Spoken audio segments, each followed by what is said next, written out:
ici Dorine, Et Cyril, des investisseurs sereins. après plusieurs années de travail en tant qu'ingénieur, nous nous sommes lancés en investissement immobilier. Après 5 années d'acquisition, nous étions devenus libres financièrement.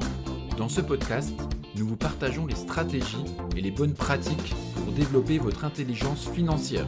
Dans le but non seulement d'être plus riche sur le papier, mais avant tout pour devenir plus libre et plus heureux. Alors, ouvrez grand vos oreilles et préparez-vous à atteindre vos objectifs. Le concept de chou à riz en immobilier. Hello les investisseurs sereins, j'espère que vous allez bien. Alors, cet épisode m'a été largement inspiré d'une de mes podcasteuses préférées en business qui avait justement fait un épisode sur le chou à riz sur le business. Alors, je lève le suspense sur ce fameux podcast qui m'a inspiré l'épisode. C'est Je peux pas, j'ai business, animé par Aline de The Bee Boost. Et en l'occurrence, elle avait fait un épisode, l'épisode intitulé Le concept du chou à riz en business. Et en l'occurrence, je me suis dit, mais c'est brillant. En réalité, en immobilier, c'est exactement pareil. Donc, je vais vous expliquer c'est quoi ce fameux concept de chou à riz et je vais vous expliquer en quoi il s'applique, mais parfaitement à l'immobilier. Juste avant de commencer l'épisode, j'avais envie de remercier encore chaleureusement Kaede87. Peut-être qu'elle est née la même année que moi, c'est possible.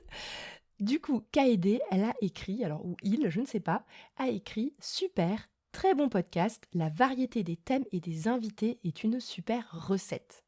Alors, merci beaucoup Kaede d'avoir écrit ce commentaire en septembre 2023. Ça me fait toujours super plaisir et je vous encourage vivement, pour tous ceux qui aiment ce podcast, à mettre une note de 5 étoiles et de mettre également un commentaire si vous êtes sur Apple Podcast. Il suffit de scroller lorsque vous êtes sur la page du podcast et au bout de quelques épisodes, il y a la possibilité de mettre un commentaire et c'est là que je peux ensuite les lire. D'ailleurs, c'est le dernier commentaire en date, donc si jamais vous êtes le prochain, vous serez le prochain que je lis. Voilà, je suis à jour dans toutes mes lectures de commentaires et j'ai hâte de lire les prochains commentaires. Sur ce, on revient tout de suite à l'épisode du fameux chou à riz en immobilier. Le chou à riz est un concept issu des arts martiaux japonais. Ce concept décrit les 3 grandes étapes de l'apprentissage.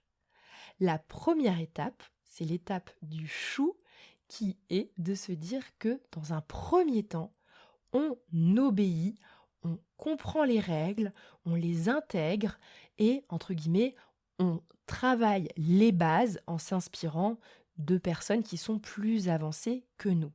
Ça, c'est la première étape. Ensuite, la deuxième étape, c'est le ha. Le ha, ça veut dire qu'on va commencer, une fois qu'on maîtrise les règles, à pouvoir un peu digresser, c'est-à-dire de faire des exceptions.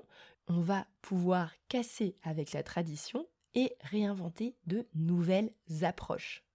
Et enfin, le riz, c'est le moment où on n'est ni dans j'écoute tout ce qu'on me dit et ni dans je fais pas ce qu'on me dit parce que je veux digresser les règles. C'est le moment où on transcende, qu'on trouve vraiment notre style, à la fois en maîtrisant les règles, tout en ayant notre style, notre approche, et en fait en devenant tout simplement excellent à sa façon. Et du coup, ce concept m'a beaucoup parlé parce que je me suis dit ça s'applique parfaitement à l'immobilier. Et justement, l'erreur que je vois trop régulièrement, c'est des personnes qui omettent, ou en tout cas ne prennent pas assez au sérieux l'étape numéro 1. Parce que, en immobilier, il y a vraiment des principes de base, des règles à comprendre et à respecter, en tout cas au départ. Sinon, concrètement, vous foncez pas droit dans le mur, mais vous risquez soit de déchanter, soit d'être rapidement bloqué dans vos investissements.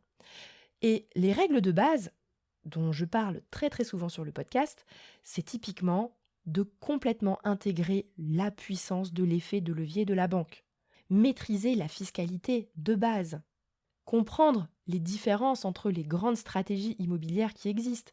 Les stratégies pure cash flow, les stratégies avec gros enrichissement parce que vous levez beaucoup de capital, les stratégies avec grosse plus-value immédiate de type marchand de biens, etc., etc. Et cette phase-là, elle est essentielle parce que les gens qui ne comprennent pas ces bases, mais pour moi, en fait, ils naviguent, mais à vue. C'est-à-dire qu'ils font des investissements et puis ils écoutent vaguement les règles et puis ils se disent non, mais c'est bon, moi je vais mettre du cash parce que de toute façon, les taux sont tellement élevés, tiens, je vais mettre du cash. D'ailleurs, si vous ne comprenez pas complètement cette notion de réflexe de base de l'investisseur de mettre le moins de cash possible, allez écouter l'épisode numéro 155 qui s'intitule « Je préfère injecter du cash à cause des taux trop élevés ». Bref, donc revenons-en à notre épisode. C'est ça la partie numéro 1, c'est le chou, c'est-à-dire de maîtriser et de comprendre les règles de base de l'investisseur. Donc la partie chou, c'est-à-dire la première partie, c'est le moment où on doit comprendre les règles. Je vous recommande vivement d'écouter le podcast, d'écouter tous les interviews, d'écouter d'autres podcasts pour vraiment vous imprégner des réflexes. Parce que je ne sais pas si vous avez remarqué, il y a quand même des réflexes communs entre tous les investisseurs que j'interviewe. Et il faut vraiment que ces réflexes de base, vous les maîtrisiez, que vous les compreniez. Et je vous recommande vraiment sincèrement de faire vos premiers investissements, à minima le premier investissement, en respectant les règles de l'art de l'investisseur classique, mais bon, quand même éclairé, qui a réussi. Ça va vous permettre on va dire, d'intégrer les réflexes de départ. Ok, peut-être que vous ne comprenez pas tout, mais je sais, des fois il y a des choses, c'est compliqué parce que d'un point de vue émotionnel, on se dit « mais non, mais c'est pas comme ça que je veux faire un petit prêt sur 15 ans, comme ça je suis plus vite débarrassée ».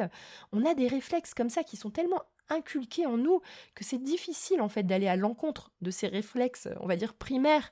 Mais vraiment, je vous recommande d'essayer de creuser ces concepts et de maîtriser ça avant de vouloir faire votre sauce. Parce que justement, quand on arrive à la deuxième étape, le fameux « ha », c'est le moment où on va transgresser les règles. Par exemple, nous, on a commencé à transgresser les règles quand on a fait notre achat de résidence principale. Parce qu'en l'occurrence, c'est pas rentable, on va avoir des plus grosses mensualités que quand on paye notre loyer à logement équivalent, mais je le sais que je suis en train de transgresser les règles à ce moment-là. Et c'est différent de le faire en conscience, même si des fois c'est dur parce que je sais que je respecte pas les règles et je sais que c'est pas terrible, mais je le fais vraiment en connaissance de cause. Alors que les 3 premiers investissements qu'on a fait, les 3 immeubles qui nous ont permis de devenir libres financièrement, clairement, on a respecté les règles de base. Au départ, c'était un peu par chance, et après, on a vite compris comment ça fonctionnait et on a suivi toujours le même schéma. Donc, je vous recommande de passer au fameux « ha » quand vous avez déjà fait des investissements en respectant le chou. Ok ? Et une fois que vous arrivez au « ha » et que vous avez fait des digressions et que vous allez apprendre encore plus parce que vous allez sortir de ce que vous faites de d'habitude et que c'est pas forcément ce qui est recommandé, là peut-être que vous allez arriver au riz.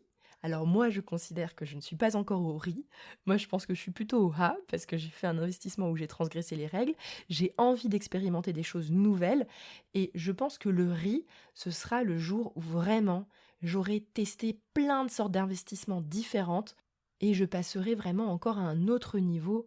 J'essayerai peut-être différentes formules, je diversifierai mon portefeuille, etc. Mais moi, ce que je vous conseille, c'est ne passez pas tout de suite au riz. Même moi, je n'y suis pas encore. Ne commencez pas tout de suite à vouloir faire à votre sauce sans écouter les bons conseils des investisseurs que j'interviewe et les bonnes pratiques de l'investisseur. Donc, ne passez pas tout de suite au « ha », mais commencez vraiment en faisant les bases, en écoutant le podcast. Ça vous fait votre enseignement gratuit, le chou, ok, vous maîtrisez, vous comprenez les concepts, vous écoutez bien. Évidemment, ne prenez pas tout ce que je dis comme parfait. Vous pouvez aller voir ailleurs, lire d'autres articles, suivre d'autres podcasteurs, d'autres investisseurs. Comme ça, vous développez votre culture et vos connaissances. Et ensuite, vous ferez votre chemin de développement comme un bon japonais qui respecte le shuhari. Voilà pour l'épisode du jour. Sur ce, vous savez ce qu'il vous reste à faire, c'est-à-dire de mettre un commentaire sur Apple Podcast si vous m'écoutez sur Apple Podcast ou un commentaire sur Spotify parce que vous pouvez mettre un commentaire directement au sujet de l'épisode avec une note de 5 étoiles. Et sur ce, je vous souhaite à tous une excellente journée et à bientôt!